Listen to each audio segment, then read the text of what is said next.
चला आपण आता टोप ठेवलेला आहे. आता त्याच्यामध्ये आपण पालकची भाजी बनवणार आहोत. तर प्रथम तेल टाकूया. तेल तापलं की राई जिरं टाकूया. राई जिरं मिक्स आहे. तेल तापलेलं आहे बघू शकता.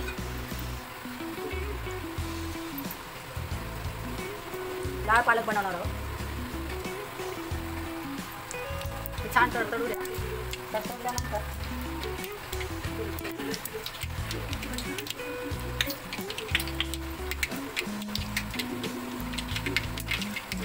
त्या मिरच्या आहेत मध्ये चिरून पाडून घेतलेल्या 4 मिरच्या आहेत बघू शकता. 1 वाटी कांदा आहे.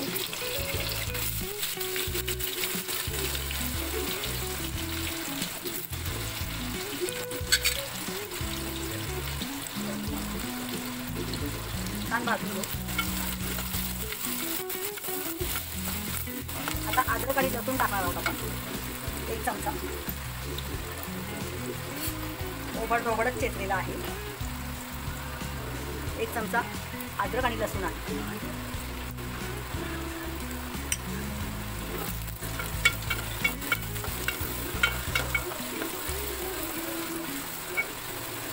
छान परतून घेऊ.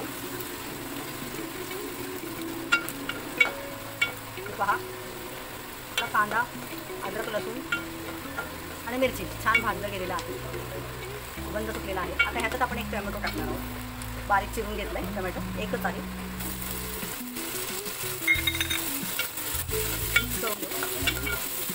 या भाजीमध्ये आपण पाणी नाही घालणार आहोत कारण त्या पालकच्या भाजीला खूप पाणी सुटलेलं असतं.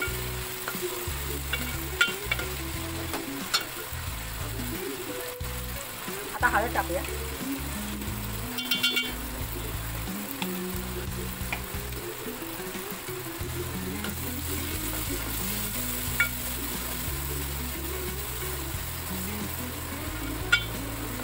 ही तुरीची डाळ आहे. स्वच्छ धुवून घेतलेली आहे. 10 ते 15 मिनिटं भिजत ठेवली होती. ती टाकून घेऊ.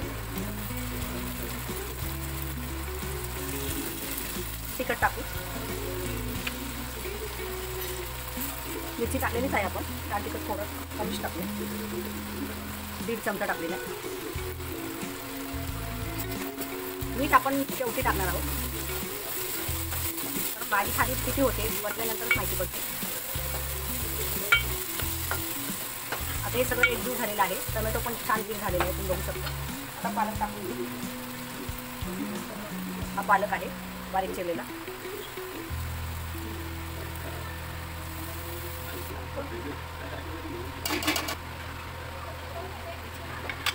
आता याच्यावर झाकण ठेवूया. झाकण काढून बघूया.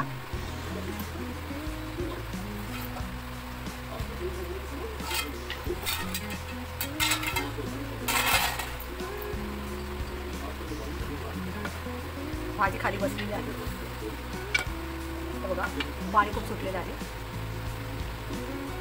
आता आपण यात मीठ घालून घेऊ. मीठ आपण नंतर का बोलू कारण भाजी शिजू नये ना कमी होते खाली बसते. जर आपण बरोबर मीठ टाकलं तर आपल्याला अंदाज चुकला जाईल.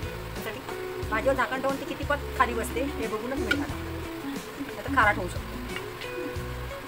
बघा डाळ मस्त शिजत आलेली आहे. तर मीठ टाकून पुन्हा आपण झाकण ठेवू. चवीपुरतं मीठ टाकणार आहोत.